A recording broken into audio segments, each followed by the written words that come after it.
O silêncio custou muito caro para o Nelson Williams.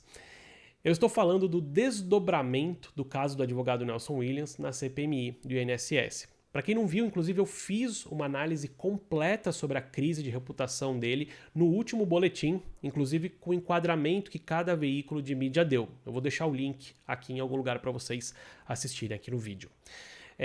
Eu comentei no último vídeo que, assim, primeiro, eu sou leigo em direito, então a estratégia de ele ficar em silêncio na CPMI pode até fazer sentido do ponto de vista jurídico, mas que do ponto de vista da comunicação, aquilo me parecia um péssimo movimento.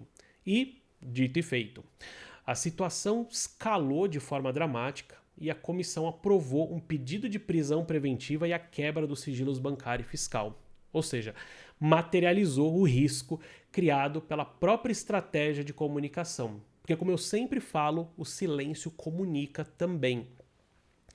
E como que a gente chegou nesse ponto, né? No depoimento inicial, lembrando o Nelson Williams, que acredito eu deve ser um bom advogado e com certeza estava bem assessorado juridicamente, ele adotou a estratégia do silêncio. Então, do ponto de vista estritamente legal de um processo criminal num tribunal, o direito ao silêncio é sagrado e muitas vezes pode até ser mesmo a melhor tática.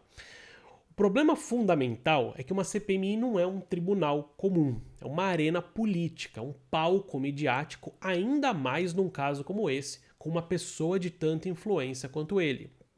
Então as regras do jogo são completamente diferentes. E eu falo, na comunicação não existe vácuo. Deixou um espaço, alguém vai preencher com a narrativa que quiser. E o silêncio do Nelson Williams criou esse gigante vácuo narrativo e quem preencheu o espaço com a sua própria interpretação, bom, foram todas as pessoas, né, todos os envolvidos. Para os membros da CPI, o silêncio não foi interpretado como um direito constitucional sendo exercido, mas sim foi entendido como uma obstrução velada da justiça, uma confirmação implícita de todas as suspeitas que pairavam sobre ele. E aí a resposta da comissão foi uma contraofensiva, tanto de comunicação quanto jurídica. É uma lógica de ação e reação. Se o depoente não oferece as informações voluntariamente, o Poder Legislativo vai buscar os meios coercitivos para obtê-las. Daí a quebra do sigilo. E se o depoente é percebido como alguém que vai causar um risco à investigação, uma ameaça ao andamento dos trabalhos, o Poder Legislativo busca neutralizar esse risco e aí um pedido de prisão. Do ponto de vista da gestão de crise, o episódio é um estudo de caso mesmo sobre o desalinhamento fatal entre uma tática jurídica e a estratégia de comunicação. Por isso que quando a gente vai gerenciar a crise de uma empresa ou de uma personalidade, e isso faz parte do dia a dia aqui na Fante, um dos primeiros passos é montar o comitê de gestão de crise, o War Room que a gente fala. E ele precisa necessariamente ser híbrido. Ele precisa estar no time pessoas de comunicação, mas também o porta-voz da empresa, o responsável financeiro, o responsável jurídico, uma pessoa de cada frente, porque a ação de um vai impactar no universo do outro.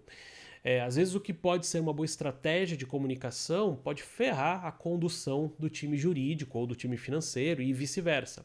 Então todo mundo precisa estar alinhado e ciente de cada passo que será dado em cada uma das frentes. E no caso do Nelson Williams, a estratégia legal do silêncio, possivelmente eficaz no ambiente, se fosse um ambiente controlado, né, de um tribunal, acabou sendo desastrosa na arena caótica, né, da televisão de uma CPI.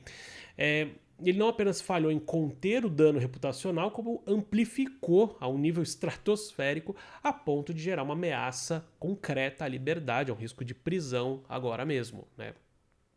Inclusive, olha que interessante como a frase do relator da CPI verbalizou essa transição de forma clara.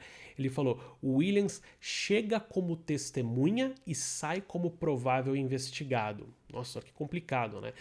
Então, o pedido de prisão é o clímax dessa transformação, o ponto final dessa narrativa de culpa construída por conta do vácuo que foi deixado. Então, o silêncio solidificou a imagem de culpado no imaginário público. E agora, inclusive, tornou a tarefa de reconstrução da reputação, tanto pessoal dele quanto a do escritório de advocacia, que leva o nome dele, muito mais complexa, talvez até irreversível, arrisco a dizer. Enfim, a mensagem que o silêncio passou foi a pior possível. Então, ao se calar, ele permitiu que as narrativas dos outros prevalecessem. Então, é realmente uma lição sobre como, principalmente em situações de grande exposição e julgamento social, a omissão e o silêncio podem ter um custo muito alto, porque ela abre espaço para que outras vozes definam a sua imagem e a sua história. No tribunal da opinião pública, quem cala não consente, quem cala deixa os outros falarem por si.